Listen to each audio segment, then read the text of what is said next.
So you must maintain an account book. You will see, no matter what the hell happens in life situations, you will not go down. More than what you eat, how you eat it is also equally important.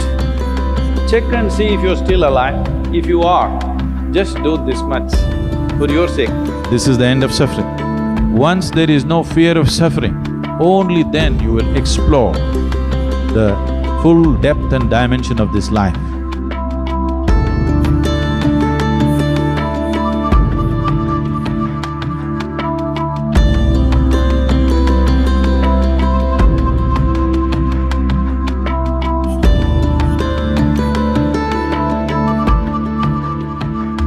Outside challenges are many. There are many things in the world. Some things will happen, some things won't happen, some things will act for us, something will work against us. These things are happening all the time. But am I functioning for myself or am I functioning against myself? Within this, is my life little more exuberant, little more better, little more joyful, little more peaceful? You just measure this every day. So you must maintain an account book. Yes, if you're doing business, how do you know whether you're progressing? Only one who keeps accounts knows whether he is making money or going down, isn't it so? Similarly, you must maintain an account. You just see, let's say yesterday you were joyful 5 times in the day. Today if you're 6, you're better. Tomorrow if you're 7, you're better. But day after tomorrow if you're 3, you're worse. How many moments of joy do you have? Why I'm talking about joy is we are not using joy as a goal. Joy is a measure. Joy means you're at ease. Joy means you become more of life than being a mental mess, isn't it? Joy does not mean that you attain to something. Joy simply means life has come to ease, you're not messing yourself up.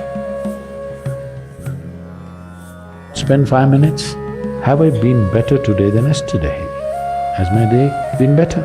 Every day, if you keep accounts, you will see, no matter what the hell happens in life situations, you will not go down.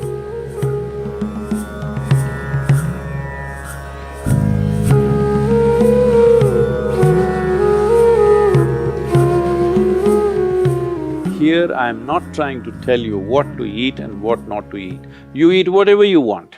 But being a human being, the most important thing is that you do it consciously. Whatever you do must happen consciously. Your selection of food and consumption of food also must happen consciously. More than what you eat, how you eat it is also equally important. When I say how you eat it, these are all live substances. Every one of them had a life of their own, whether it's a plant, animal, vegetable, every one of them had a life of their own. If you approach it with a certain sense of gratitude and reverence towards the food that you eat, when I say reverence, it may feel like too much for you, but I'm asking you, let's say we put you in a room and you had nothing to eat for 5 days. If God appears in front of you, what will you ask for? Food? So that's how important it is. You must understand the food on your plate is not just a substance, it is not a material, it is not a commodity, it is life. It is the life-making material for you. So you must treat it as such. Right now, when it's on the plate, when it's out there, it has no value, but the moment you consume it and it becomes your flesh and blood, now suddenly it's of immense value. Why do we live like this? It's very important, when it comes on your plate itself, you must treat it as a part of yourself. With great reverence, you must consume. Just the way you consume it, if you change that, food will behave very differently within you.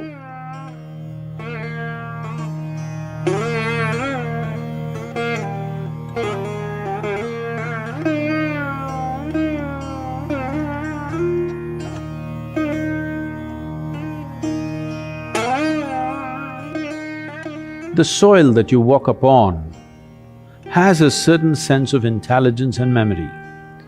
So even if you happen to live in a concrete jungle, it is important to keep in touch with the earth upon which you live.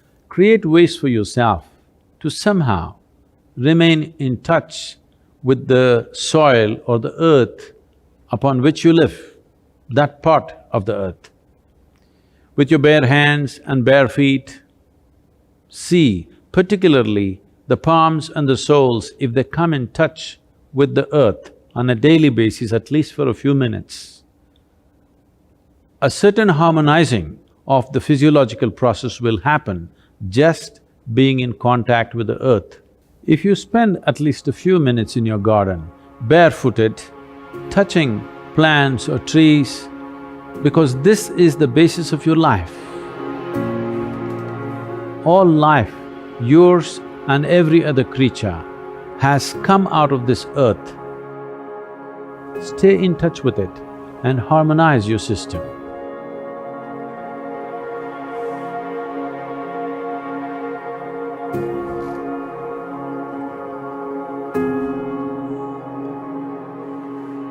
One thing is, before you go to bed, just sit in your bed just for 2 minutes.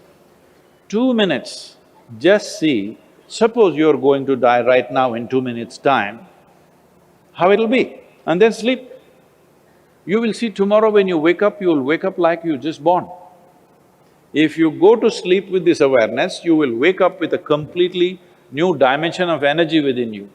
Suppose you wake up tomorrow. No, that's not… See, you think it's a joke, that's a problem. Every day, nearly 300,000 people don't wake up tomorrow. So in case you wake up tomorrow, check and see if you're still alive. If you are, just do this much, for your sake, not my sake. One big smile, you're still alive. Hello?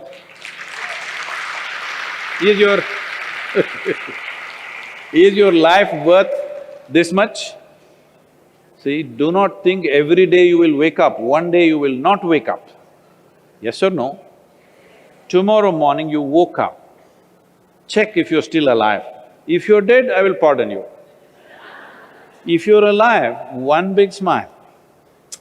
Then if 300,000 people die on the planet, maybe 3 to 5 million people would have lost somebody who's dear to them. So just check those 4 or 5 people who matter to you in your life, all of them still alive. One more smile. Hello? And you looked at the watch, it's 7 o'clock and you're still alive. One more smile. Hello? From now on you must do this every time you look at the time. If you're alive, you must smile, because this is the greatest thing happening to you. Not your money, not your profession, not your family, you're alive right now, this is the thing. Very brief, let's make it happen.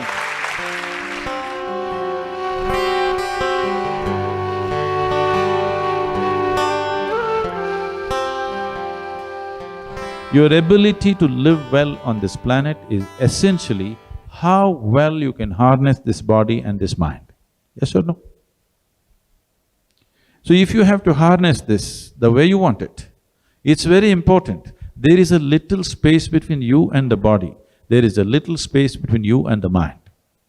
Whatever suffering, any kind of suffering that you have known in your life has entered you either through the body or through the mind. Do you know any other kind of suffering? Do you know any other kind of suffering? Physical suffering, mental suffering. There's only 2 things you know, isn't it? If a little distance arises between you and the body, between you and the mind, this is the end of suffering. Once there is no fear of suffering, only then you will explore the full depth and dimension of this life. So, one thing we want to do is, we are bringing this what's called as Isha Kriya, which gives you a distance between you and your thought, between you and your body. If people experience this for 2 minutes a day, their lives will change. Definitely, I'm telling you. Once they know the freedom of it, you will not like anything. You will not like any drink or drug or whatever, because it is a much big high than that. Much big high than anything that you have seen. So one of the resolutions that you take for the new year is, I meditate.